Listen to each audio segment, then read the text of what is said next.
Notification के लिए civil procedure code देख रहे हैं। सिविल प्रोसीजर कोड में जो सेक्शंस दिए गए हैं पहले वो सेक्शन देखेंगे आज, और कल हम उनके और जो ऑर्डर्स दिए हैं वो ऑर्डर्स हम कल देखेंगे। ठीक है, सबसे पहले हम सेक्शंस देखते हैं। पहले हमने कौन से सेक्शन देखने हैं, 1 से लेकर 12 तक। सही हो गया। सबसे पहली बात जो हम लोगों ने एमसीक्यूज के लिए याद रखनी है वो क्या है, ये हम गैर के एमसीक्यूज की तैयारी कर रहे हैं। इसमें हमें सीपीसी में सेक्शन और ऑर्डर दोनों दिए गए हैं, इसलिए पहले हम सेक्शंस की तैयारी आज करेंगे और कल हम ऑर्डर्स की तैयारी करेंगे। ठीक हो गया। हमारे पहले जो सबसे पहली चीज़ है हमारे पास सेक्शन 1 से 12 तक है जो हम देख रहे हैं, वो हमारे पास पहली बात जो हम पढ़ने लगे हैं वो क्या है, CPC was enforced. CPC enforce कब हुई थी, ऑन 1 जनवरी 1909। ठीक, सीपीसी वॉज इन्फोर्स्ड 1 जनवरी 1909। अगली चीज़ हम देख रहे हैं, अगली चीज़ क्या है, कोड। कोड इंक्लूड्स क्या होता है, कोड इंक्लूड रूल्स। आगे सिविल कोड पास, सिविल कोड क्या पास करती है, decree for the determination of rights of parties. ठीक हो गया, किस चीज़ के लिए, determination of rights of parties. सही है, सिविल कोड क्या पास करती है, सिविल कोड पास डिक्री किस चीज़ के लिए, for the determination of right of parties. अब अगली बात क्या है, अगली बात है rejection of plaint is decree. Decree क्या है, रिजेक्शन ऑफ प्लेंट क्या है, डिक्री है। उसके बाद डिक्री होल्डर आता है। डिक्री होल्डर क्या है, decree holder means any person in whose favour a decree has been passed. Decree holder का मतलब है कोई भी पर्सन जिसकी फेवर में डिक्री पास हुई। ठीक हो गया। Decree holder means any person in whose favour a decree has been passed. Decree holder क्या है, कोई भी पर्सन है जिसकी फेवर में डिक्री पास हुई। उसके बाद डिक्री के बाद हमारे पास जजमेंट डेप्टर आ जाता है। वो क्या है, judgment debtor means any person. ठीक, कौन सा person, against whom a decree has been passed, जिसके अगेंस्ट पास। तो हमने क्या देखा, जजमेंट डेप्टर कौन है, कोई पर्सन है जिसके अगेंस्ट डिक्री पास हुई। ठीक हो गया। हुज फेवर, जिसके फेवर में पास हुई वो डिक्री होल्डर है, और जिसके अगेंस्ट पास हुई वो क्या, जजमेंट डेप्टर है। उसके बाद जज क्या है, जज means the presiding officer of a civil court. जज कौन है, प्रिजाइडिंग ऑफिसर है किसका, सिविल कोर्ट का। मूवेबल प्रॉपर्टी क्या है, मूवेबल प्रॉपर्टी का मतलब है ग्रोइंग क्रॉप्स। ठीक हो गया। जब एग्जाम्पल के तौर पे जब दी जाएगी तो उस एग्जाम्पल में हम ग्रोइंग क्रॉप्स लिख सकते हैं, वो वाली प्रॉपर्टी जो एक जगह से दूसरी जगह मूव की जा सकती है। उसके बाद हम क्या देख रहे हैं, under section 9 of civil codes can entertain all suits of civil nature. ठीक हो गया। सेक्शन 9 के तहत सिविल कोड्स के जो सिविल नेचर के तमाम सूट्स हैं वो तय किए जा सकते हैं। ठीक हो गया। उसके बाद सेक्शन 10 और 11 क्या है, express bar jurisdiction of civil suits. Section 10 और 11 हमें क्या करते हैं, एक्सप्रेस करते हैं बार जुरिस्डिक्शन किस चीज़ की, सिविल सूट्स की। सेक्शन 10 सीपीसी डील्स करता है सब जुडाइस, रेस सब जुडाइस हमें कहाँ मिलेगा, सेक्शन 10 में। अब हम एक बार इसकी रिवीजन कर लेते हैं, अभी हमने जो भी पढ़ा। तो सबसे पहले हमने देखा कि हमने आज क्या पढ़े हैं, सेक्शन 1 से लेके 12 तक पढ़ रहे हैं। इसकी पहली चीज़ सीपीसी में जो हमने शुरू की है, इस सबसे पहले हमने क्या पढ़ा, 1 डे ऑफ जनवरी 1909 में इन्फोर्स हुआ ये सीपीसी। सीपीसी में इंक्लूड्स हैं रूल्स। सिविल कोर्ट्स पास करता है डिक्री किस चीज़ के लिए, for determination of the rights of parties. उसके बाद हमने रिजेक्शन ऑफ प्लेंट क्या पढ़ा, डिक्री पढ़ा। उसके बाद डिक्री होल्डर देखा, डिक्री होल्डर वो पर्सन है जिसकी फेवर में डिक्री पास हुई है। उसके बाद हमने क्या पढ़ा, जजमेंट डेप्टर पढ़ा। जजमेंट डेप्टर कौन है, जजमेंट डेप्टर मीन्स एनी पर जिसके अगेंस्ट डिक्री हुई है वो क्या है, जजमेंट डेप्टर है। फिर हम क्या देख रहे हैं, जजमेंट डेप्टर के बाद जजमेंट डेप्टर के अगेंस्ट पास हुई। उसके बाद जज आता है, जज का मतलब है presiding officer of a civil court. जो सिविल कोर्ट का प्रिजाइडिंग ऑफिसर होता है उसे हम जज कहते हैं। उसके बाद मूवेबल प्रॉपर्टी कौन सी होती है, जो एक जगह से दूसरी जगह ले जाई जा सकती है। इसके एग्जाम्पल में हम देख सकते हैं ग्रोइंग क्रॉप्स आते हैं। और जो सेक्शन 9 है हमें सिविल नेचर ऑफ सूट्स हमें बताता है सेक्शन 9। सेक्शन 10 और 11 है हमें बार जुरिस्डिक्शन ऑफ सिविल सूट्स बारे में बताता है। उसके बाद सेक्शन 10 है जो डील करता है रेस सब जुडाइस। ठीक हो गया। अब हम आगे देखते हैं। अब हम क्या देख रहे हैं, रेस सब जुडाइस क्या है, रेस सब जुडाइस जो है मैंडेटरी प्रोविजन है किसकी, सीपीसी की। रेस सब जुडाइस कौन सी प्रोविजन है, मैंडेटरी प्रोविजन है सीपीसी की। उसके बाद रेस जुडिकेटा आ जाता है। ठीक हो गया, रेस सब जुडाइस उसके बाद res judicata. Doctrine or res judicata is applied when the matter in issue has been already adjudicated. ठीक हो गया, जबकि adjudicated होगा मैटर तो हम res judicata लगाएंगे. उसके बाद res judicata is defined under section 11. res sub judice हमने 10 में देखी थी, res judicata हम section 11 में देख रहे हैं. उसके बाद अकॉर्डिंग टू सेक्शन 12(2), ठीक हो गया. 12(2) के मुताबिक क्या बात है, सीपीसी वैलिडिटी है किस चीज़ पे, जजमेंट पे, डिक्री पे, ऑर्डर पे. ठीक है, वो क्या है, चैलेंज की जा सकती है. सेक्शन 12(2) के मुताबिक सीपीसी की जो वैलिडिटी जजमेंट, डिक्री और ऑर्डर पे है वो चैलेंज की जा सकती है. उसके बाद the validity of judgment, decree, order can be challenge on the plea of. ठीक हो गया. अब ये जब हम लोगों ने देख लिया 12 के 2 पे चैलेंज हो सकती है, तो ये किस बात पे चैलेंज हो सकती है, जब कोई फ्रॉड हो जाए, मिसअंडरस्टैंडिंग हो जाए या वांट ऑफ जुरिस्डिक्शन हो, तो इसको चैलेंज किया जा सकता है. किसके मुताबिक, सेक्शन 12 के 2 के मुताबिक. इसके आगे क्या देख रहे हैं, the application under section 12(2) can be made before the court which pass the decree. ठीक हो गया. ये 12(2) हम कहाँ करते हैं, जहाँ पे डिक्री पास हुई हो. दोबारा देख लेते हैं, हमने इसमें क्या पढ़ा, रेस सब जुडाइज जो है मैंडेटरी प्रोविजन है. उसके बाद रेस जुडिकेटा जो है अप्लाइड होती है जब मैटर जो इशू जो होता है उसका वो एजुकेटेड हो गया होता है. उसके बाद रेस जुडिकेटा डिफाइन है सेक्शन 11 में, और जजमेंट, डिक्री, ऑर्डर हमें 12(2) में मिलती है. वैलिडिटी इसकी मिलती 12(2) में मिलती है. उसके बाद वैलिडिटी जो है ठीक हो गया, चैलेंज हो सकती है कौन सी प्ली पे, फ्रॉड, मिसरिप्रेजेंटेशन और वांट ऑफ जुरिस्डिक्शन पे. इसके आगे हमने देखा एप्लीकेशन अंडर सेक्शन 12(2) जो है वो क्या है, कैन बी मेड कहाँ हो सकती है, वहाँ हो सकती है उस कोर्ट में जहाँ वो पास हुई हो, the court which pass the decree. ठीक हो गया, जहाँ वो डिक्री पास हुई हो. ये अब हमने इसके सेक्शन पढ़ लिए. कौन से सेक्शन पढ़े, हमने 1 से 12 तक इसका जो पहला पार्ट था वो पढ़ लिया. अब हम इसको आगे देखते हैं. अब हम इसके आगे सेक्शन 15 से 20 तक देखेंगे. 15 में क्या है, 15 हमें बताता है कि every suit shall be instituted in the court of lowest grade. ठीक हो गया, हर सूट कहाँ पे होगा, लोअस्ट ग्रेड की कोर्ट में होगा.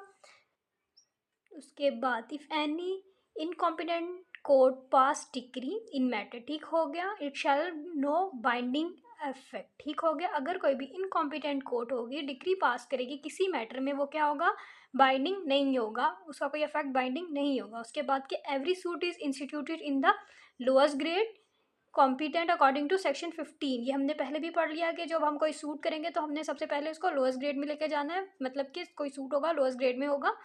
Every suit instituted in the lowest grade competent. ठीक हो गया, कौन सी सेक्शन में बताई गई ये बात, हमें सेक्शन 15 में. अब हम सेक्शन 16 में आते हैं. सेक्शन 16 हमें क्या कर रहा है, सेक्शन 16 हमें प्रोवाइड कर रहा है प्रोसीजर किस चीज़ का, इंस्टीट्यूशन ऑफ सूट कौन से, in the immovable property. Section 16 हमें इमूवेबल प्रॉपर्टी में ये वो कर रहा है, सूट क्या जो होती है क्या कर रहा है, section 16 provides the procedure. Procedure बता रहा है इंस्टीट्यूशन ऑफ द सूट का, कौन सी का, इमूवेबल प्रॉपर्टी के बारे में. सही हो गया. उसके बाद हम 19 देख रहे हैं. 19 हमें क्या बता रहा है, डील्स कर रहा है मूवेबल.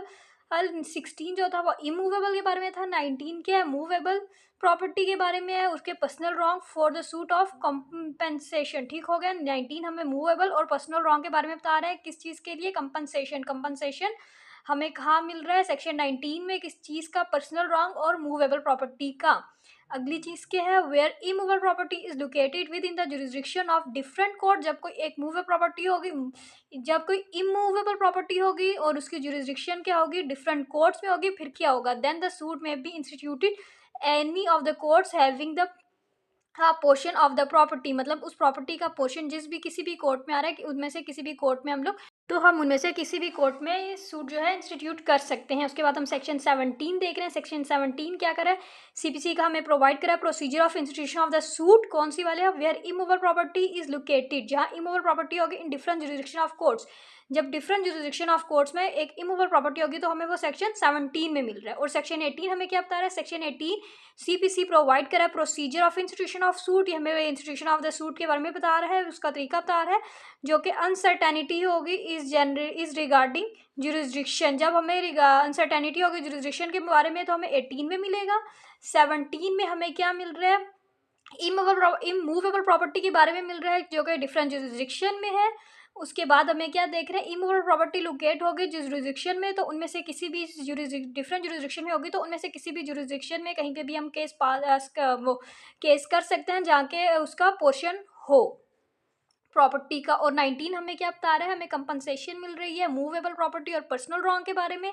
16 हमें क्या बता रहा है, 16 हमें प्रोवाइड करा प्रोसीजर किस चीज़ का, इंस्टीट्यूशन ऑफ द सूट किस बारे में, इमूवेबल प्रॉपर्टी में। और हर सूट होगा जो कि कहाँ किया जा सकता है, वो हमें सबसे पहले हमने लोअर्स्ट ग्रेड में ले जाना है, वो हमें सेक्शन 15 में मिल रहा है। और क्या है, जब कोई कोर्ट होगी जो कि कॉम्पिटेंट नहीं होगी डिग्री पास करने के लिए किसी मैटर में, और वो क्या होगा, नो बाइंडिंग होगा, वो बाइंडिंग नहीं होगा। अब हम क्या देख रहे हैं, हम देख रहे हैं अकॉर्डिंग टू सेक्शन 20 हमें क्या बता रहा है, सेक्शन 20 हमें सीपीसी का बता रहा है, suit other than the immovable property may be instituted where defendant resides cause of action arise. ठीक हो गया, हमें इसमें क्या पता चला सेक्शन 20 में कि सीपीसी हमें बता रहा है कि सेक्शन 20 का के कोई इमूवेबल प्रॉपर्टी हो गई, उसका इंस्टीट्यूट हम सूट कर सकते हैं कहाँ पे, जाके डिफेंडेंट रह रहा होगा या जहाँ पे सेक्शन होगा। ये अब हमने 15 से लेके 20 तक सेक्शन कर लिए। अब हम आगे कौन सा सेक्शन करेंगे, 47। सेक्शन 47 हमें क्या बता रहा है, section 47 CPC deals with arising question during execution stage of suit.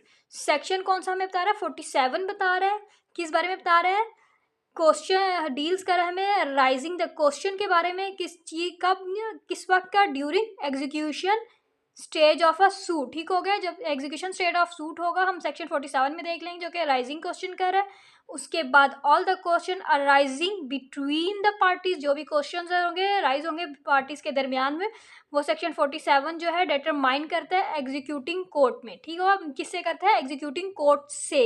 Execution जो है एक्सरसाइज करता है, क्या करता है, इक्वल पावर किसका, trial courts to the trial court. Executing जो है इक्वल पावर्स कर रहा है किसके, ट्रायल कोर्ट्स के। उसके बाद क्या, for determination of arising question during execution a separate suit not be instituted. ठीक हो गया कि हाँ, डिटर्मिनेशन ऑफ अराइजिंग क्वेश्चन जो है उसकी एग्जीक्यूशन जब हो रही होगी तो हम सेपरेट जो है सेपरेट सूट जो है नहीं बना सकते, नॉट टू बी इंस्टीट्यूटेड नहीं दे सकते। उसके बाद हम सेक्शन 75 देख रहे हैं। सेक्शन 75 हमें क्या बता रहा है, ये मैं बता रहा है द सिविल कोर्ट में इशू अ कमीशन। ठीक है, सिविल कोर्ट क्या करेगी, इशू करेगी कमीशन, किसके लिए, for the purpose of examination of any person.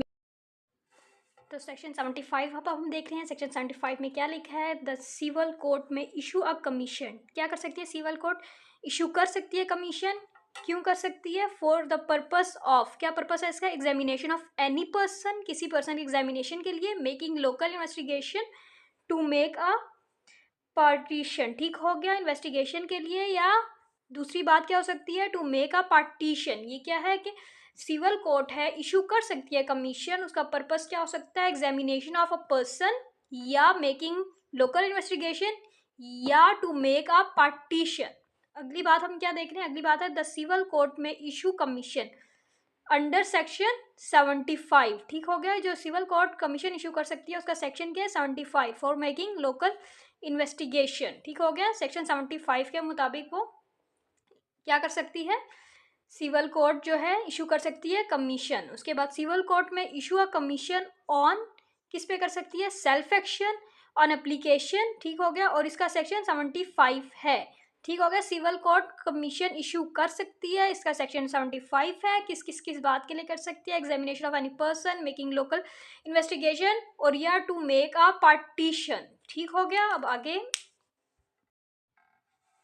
उसके बाद क्या है, कमीशन क्या है, कमीशन में भी इशू, कमीशन का पर्पस क्या हो सकता है, for examination of the witness, education account and local investigation, किससे, बाय द सिविल कोर्ट। ये हमने पहले देख लिया। उसके बाद अगर कोई पर्दा नशीन वूमेन है सिविल सूट में, तो क्या हो सकता है, हु डज नॉट, जो कोर्ट नहीं जाती, फिर क्या हो सकता है, सो कोर्ट में इशू कमीशन फॉर एग्जामिनेशन, फिर उसके लिए भी, उसका पर्दा नशीन औरत के लिए भी कोर्ट कमीशन इशू कर सकती है उसके एग्जामिनेशन के लिए।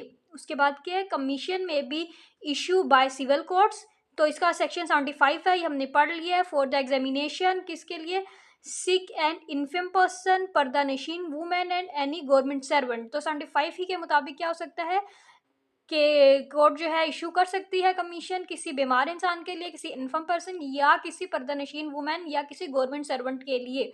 अगली बात क्या है, local investigation. And local investigation क्या है, में carried by the commission for the determination of, किस चीज़ के लिए कर सकती है इसको, market value of the property of the dispute property. ठीक है, लोकल इन्वेस्टिगेशन जो है कैरी कर सकती है कमीशन किस बात के लिए, मार्केट वैल्यू को डिटरमाइन करने के लिए किसी भी प्रॉपर्टी के डिस्प्यूट के लिए। ये हमने सेक्शन 75 पढ़ लिया। अब हमारा अगला सेक्शन है 96।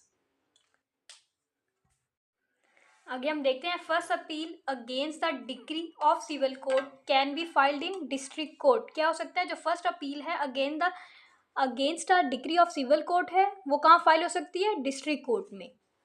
आगे, if the court passes the decree with the consent, अगर किसी कोर्ट ने कोई कॉन्सेंट से डिक्री पास की है, पार्टी की कॉन्सेंट से, such decree is called consent decree. ठीक हो गया, पार्टी की डिक्री से जो कॉन्सेंट कोर्ट ने पास की तो वो कॉन्सेंट डिक्री है। उसके बाद there is no appeal against the consent decree in CPC, तो जो कॉन्सेंट से जो ली है तो उसके अगेंस्ट तो कोई अपील नहीं हो सकती है फिर कोर्ट में।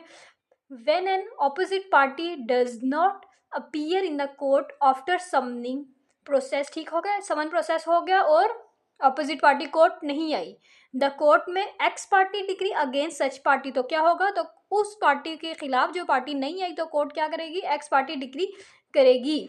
उसके बाद x party degree is appealable, x party degree क्या है, अपीलेबल है। तो अब हमने इसमें क्या पढ़ा, इसमें हमने ये पढ़ा कि फर्स्ट अपील जो है अगेंस्ट द डिग्री जो है सिविल कोर्ट में फाइल हो सकती है, किस चीज़ में, डिस्ट्रिक्ट कोर्ट में। उसके बाद कॉन्सेंट डिग्री जो है, जो कि पार्टी की कॉन्सेंट से पास होगी, और कॉन्सेंट डिग्री जो है अपील नहीं है, no appeal against consent degree है। उसके बाद एक्स पार्टी डिग्री कब होगी, जब कोई ऑपोजिट पार्टी जो है अपीयर नहीं होगी कोर्ट में समन के बाद, समन के प्रोसेस के बाद, तो उस पर एक्स पार्टी डिग्री हो जाएगी और एक्स पार्टी डिग्री जो है अपीलेबल है। अब हमने सेक्शन 104 देखना है। अब सेक्शन 104 क्या कह रहा है, अब हमने वो देखना है कि certain orders are appealable in nature. ठीक हो गया, डिफरेंट कुछ ऑर्डर हैं जो कि इन नेचर में अपीलेबल हैं, और वो मेंशन कितना सेक्शन 104 में। आगे क्या है, appeal shall lies against the orders passed under section. ठीक हो गया, अपील क्या है, अपील जो है शैल लाए है किन में, उन ऑर्डर्स में जो कि पास हो सकते हैं किन सेक्शन में, 35 है, 47, 95 ऑफ सीपीसी। ठीक हो गया, इसमें क्या हो सकता है, अपील शैल लाए इन ऑर्डर्स पे। उसके बाद देयर इज़ नो अपील, यहाँ कोई अपील नहीं है, किस बात पे अपील नहीं है, against the order pass for a civil prison, civil prison के लिए अरेस्ट और detain in the execution of decree. सही हो गया, देयर कोई अपील नहीं है किसके लिए, अगेंस्ट, और उस ऑर्डर के खिलाफ जो हुई है, पास हुआ है किसके, फॉर सिविल, जो कि सिविल प्रिजन है अरेस्ट हुआ है या डिटेन हुआ है इन एग्जीक्यूशन ऑफ डिक्री में। ठीक हो गया, अब हम आगे देखते हैं, हमारा 104 भी हो गया।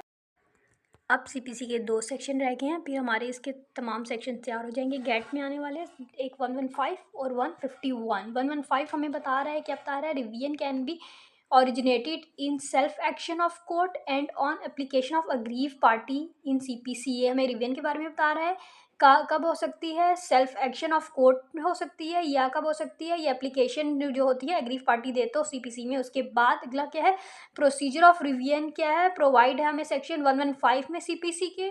उसके देख लेते हैं, procedure of revision is provided under section 115 of CPC. आगे क्या है, where a question of the jurisdiction arises, जब क्वेश्चन जुरिस्डिक्शन का अराइज होता है during civil revision is file. ठीक हो गया, तो क्या होता है, रिवीजन फाइल हो जाती है जब क्वेश्चन अराइज होता है जुरिस्डिक्शन का ड्यूरिंग सिविल सूट्स में, तो क्या होता है, रिवीजन फाइल हो सकती है, रिवीजन फाइल होती है।